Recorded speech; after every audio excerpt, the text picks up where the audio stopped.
आज हम गुलशन कुमार की शहजादा मूवी एक्सप्लेन करने जा रहे हैं, जिसके मुख्य कलाकार हैं कार्तिक आर्यन, कृति सेनन, मनीषा कोइराला, रोनित रॉय और परेश रावल। स्टार्टिंग में हम देखते हैं घनघोर बारिश हो रही होती है। परेश रावल यानी वाल्मीकि स्कूटर पर अस्पताल पहुंचते हैं, जहां उनको पता चलता है कि उनकी वाइफ के लड़का हुआ है।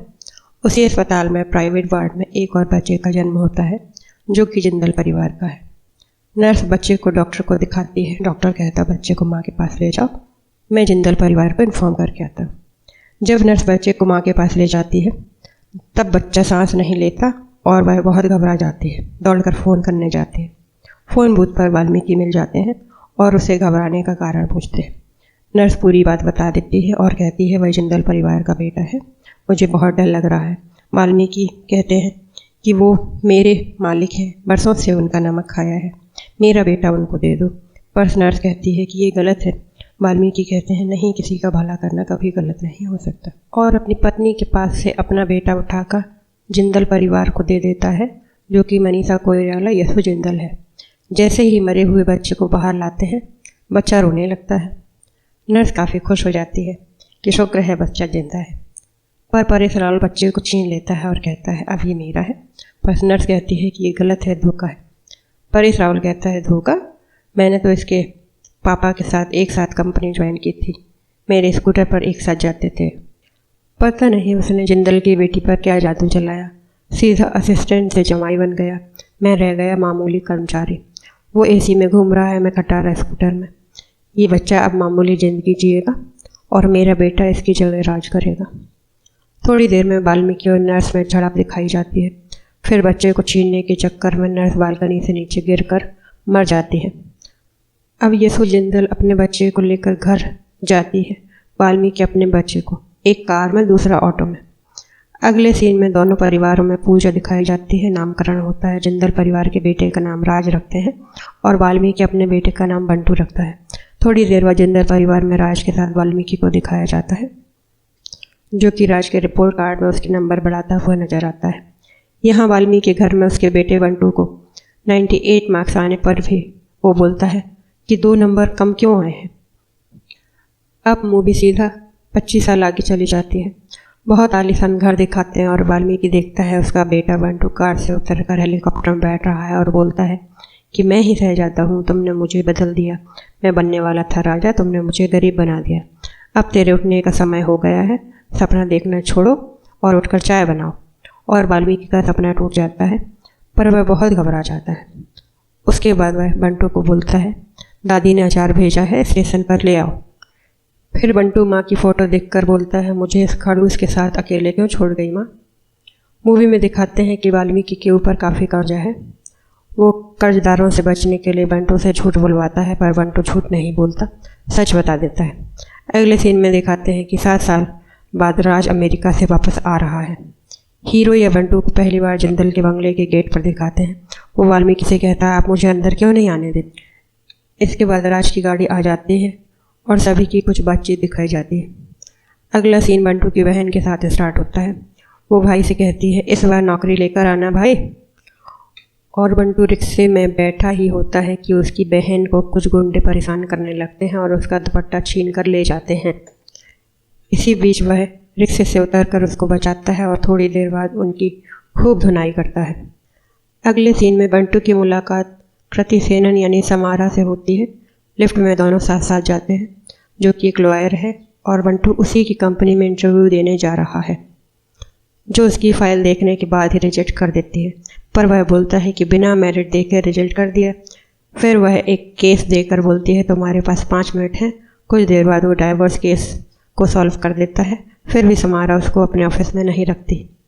अगले सीन में जिंदल फैमिली डिनर टेबल पर बैठकर बातचीत करती है और राज के नाना जी राज को बताते हैं कि सारंग नाम का एक आदमी है जिसका खिलौने का व्यापार है और वह खिलौने एक्सपोर्ट करने के लिए जिंदल परिवार का कार्गो प्लेन इस्तेमाल करता है।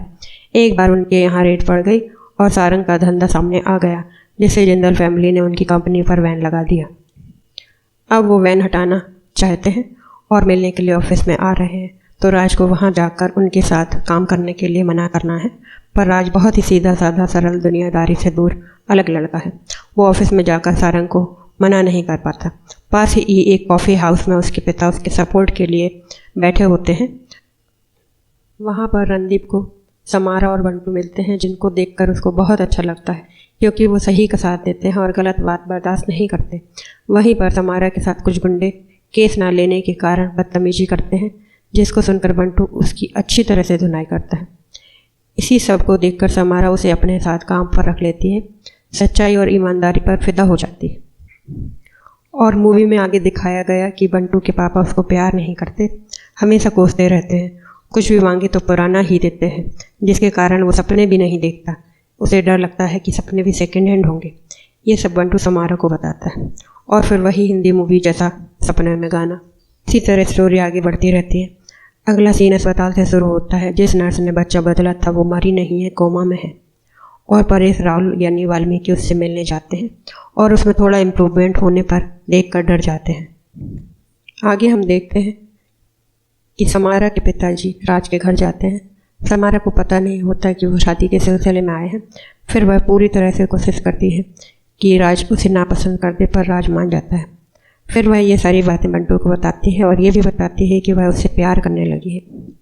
अगले सीन में सारंग राज के पिता रणदीप से मिलने जाता है वैन हटवाने के लिए, पर रणदीप मना कर देता है और वो छाती से उसकी छाती पर वार करता है और ऑफिस के सारे दरवाजे लॉक कर देता है। इसी बीच समारा और बंटू राज के पापा के पास अपने प्यार के बारे में बताने जाते हैं, पर उन्हें वहाँ घायल पाते हैं। फिर क्या दोस्तों, अपना हीरो रणदीप को जैसे तैसे अस्पताल पहुँचाकर जिंदल परिवार के लोगों का दिल जीत लेता है। उसी अस्पताल में नर्स, जो कि अब कोमा से बाहर आ गई है, रणदीप को देखकर बंटू से पूछती है क्या हुआ इनको। बंटू जवाब देता है कुछ नहीं, छोटा सा एक्सीडेंट हुआ। फिर वह पूछती है क्या तुम रणदीप के बेटे हो।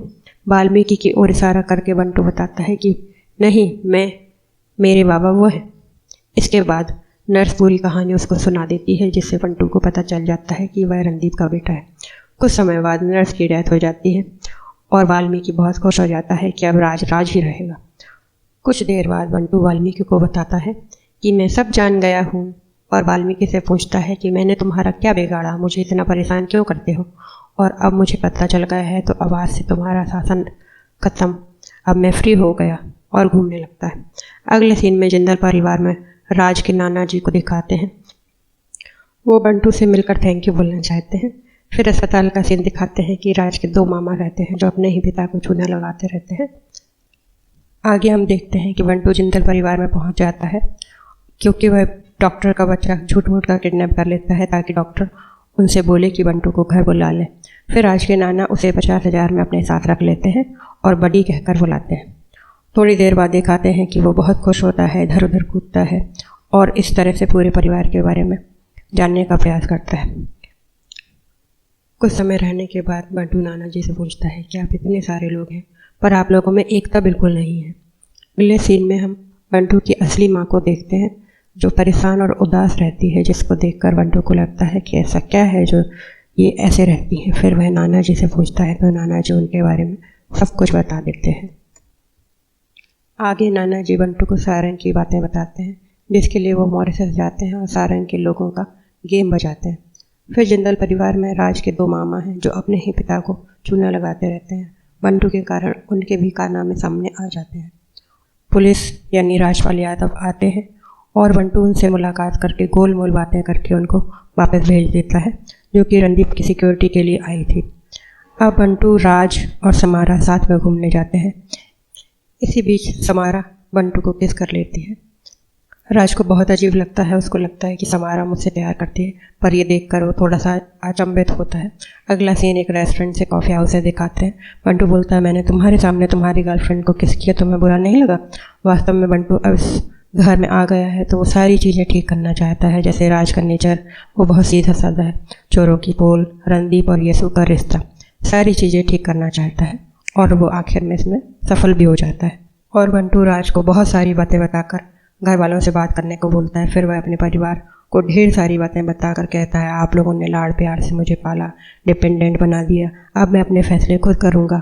और यह सब सुनकर राज के नाना जी बहुत खुश होते हैं कि यशु तेरा बेटा बड़ा हो गया है। अगले सीन में हम देखते हैं कि बंटू राज की मामी का हाथ देख रहा होता है। फिर ये देखकर राज की माँ भी अपने हाथ दिखाने लगती है और बहुत पुरानी पुरानी बातें बताकर यशु को भी भरोसे में ले लेता है और रणदीप की अफेयर वाली बात भी छेड़ देता है। अगले सीन में रणदीप यशु एक दूसरे के साथ अपने गिले शिकवे दूर करते हुए दिखाई जाते हैं। इसी तरह मूवी आगे बढ़ती रहती है। दीपावली का त्यौहार दिखाया जाता है। जिंदल परिवार की तरफ से बंटू को पहली बार कपड़े भेजे जाते हैं। बंटू पहली बार नए कपड़े पहनकर बहुत खुश होता है और उनके घर जाता है। और फिर मूवी का एक और गाना। दीपावली की पार्टी के बीच से यशु जिंदल को सारंग किडनैप कर लेता है और पेपर पर साइन करने के लिए बोलता है और 500 करोड़ के शेयर भी मांगता है। फिर राज अपनी माँ को बचाने के लिए जाता है, पर उसके वहाँ पहुँचने के पहले ही बंटू वहाँ जाकर अपनी माँ को बचा लाता है और सारंग का खेल खत्म होता है। इस सब के बाद राज के नाना रणदीप को बताते हैं कि बंटू तुम्हारा ही बेटा है, इसलिए हम उसको घर लाए। मुझे लगा कि वह घर बिजनेस पाने के लिए कुछ करेगा, पर उसे कुछ नहीं चाहिए। मूवी आगे बढ़ती है और दिखाते हैं कि राज के नाना वाल्मीकि से पूछते हैं, क्या तुम्हें कुछ कहना है?